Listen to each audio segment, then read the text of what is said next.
जैसा कि आप सबको पता ही है कि जो पासपोर्ट है ट्रैवल पर्पस के लिए उसे ही एक इंपॉर्टेंट डॉक्यूमेंट कंसिडर किया जाता है। अगर आपके पास एक वैलिड पासपोर्ट है तो ही आप किसी ना किसी कंट्री में ट्रैवल कर सकते हैं। बट अगर जो आपका पासपोर्ट है वो डैमेज हो चुका है, यानी कि आपके पासपोर्ट के जो पेजेस हैं वो फट चुके हैं, उसके ऊपर पानी गिर चुका है और आपकी जो इन्फॉर्मेशन है वो भी क्लियरली विजिबल नहीं है, तो इस केस में जो आपका पासपोर्ट है वो डैमेज हो चुका है। तो अगर आपका जो पासपोर्ट है वो डैमेज हो चुका है तो आप सोच रहे होंगे कि हम डैमेज पासपोर्ट के साथ किसी भी कंट्री में ट्रैवल कर सकते हैं या नहीं। तो आज की वीडियो आप सबके लिए बहुत ही इंपॉर्टेंट रहने वाली है, क्योंकि इस वीडियो में हम कंप्लीट डिटेल डिस्कस करेंगे कि अगर आपका जो पासपोर्ट है वो डैमेज हो चुका है तो आपको यहाँ पर क्या करना चाहिए। तो इसके लिए आपने इस वीडियो को कंप्लीट वॉच करना है। तो सबसे पहले हम बात करते हैं टाइप ऑफ डैमेज की। यहाँ पर हमारे पास जो डैमेज है वो 2 टाइप से हो सकता है।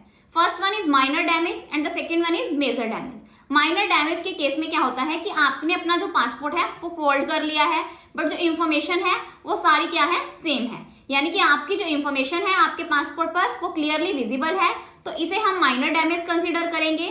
तो वही हम बात करते हैं मेजर डैमेज की। मेजर डैमेज के केस में क्या होता है कि आपका जो पासपोर्ट है उसके पेजेस फट चुके हैं या फिर उसके ऊपर पानी गिरा हुआ है, कुछ भी आपके कोई इंक लगी हुई है, यानी कि इस तरीके से कोई डैमेज हो चुका है, तो इस केस में हम इसे मेजर डैमेज कंसीडर करेंगे। तो अगर आपके पासपोर्ट में मेजर डैमेज हो चुका है तो इस केस में आप किसी भी कंट्री में अपने पासपोर्ट के साथ ट्रैवल नहीं कर सकते। माइनर डैमेज के केस में आप यहाँ पर ट्रैवल कर सकते हैं क्योंकि आपकी जो इन्फॉर्मेशन है वो क्लियरली विजिबल है। मेजर डैमेज के केस में आपकी जो इन्फॉर्मेशन है वो क्लियरली विजिबल नहीं होती, तो इसलिए आपको यहाँ पर क्या करना होगा, नए पासपोर्ट के लिए अप्लाई करना होगा। यानी कि जब आप अपना ऑनलाइन एप्लीकेशन फॉर्म फिल करोगे तो आपने यहाँ पर री इश्यू ऑफ पासपोर्ट वाला ऑप्शन सिलेक्ट करना है और अपनी सारी डिटेल्स एंटर करनी है, अपॉइंटमेंट डेट बुक करनी है, फिर आपने उसी सेम अपॉइंटमेंट डेट पर पासपोर्ट सेवा केंद्र विजिट करना है। तो यहाँ आपने एक बात का ध्यान रखना है कि अगर आपका जो पासपोर्ट है वो फटा हुआ है यानी कि डैमेज हो चुका है, तो इस केस में आपको क्या करना होगा, अपना पुराना पासपोर्ट भी अपने साथ पासपोर्ट सेवा केंद्र में लेकर जाना है। अगर आप अपना पुराना पासपोर्ट अपने साथ लेकर नहीं जाओगे तो आपको यहाँ पर 6000 रुपीज की पेनल्टी लगेगी, यानी कि आपको यहाँ पर फिर कौन सा केस लगाना पड़ेगा, पासपोर्ट लॉस्ट वाला।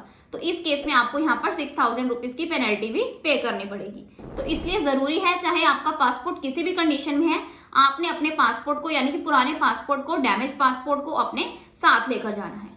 तो अगर आप ऐसा करते हैं तो आपको यहाँ पर न्यू पासपोर्ट इशू कर दिया जाता है। तो माइनर डैमेज के केस में आपको यहाँ पर बिल्कुल भी परेशानी का सामना नहीं करना पड़ेगा, आप अपने माइनर डैमेज वाले पासपोर्ट के साथ ट्रैवल कर सकते हैं। So this is the end of my video. अगर आपको मेरी वीडियो अच्छी लगी हो तो प्लीज मेरी वीडियो को लाइक करें और मेरे चैनल को सब्सक्राइब करें। Thanks for listening and thank you everyone.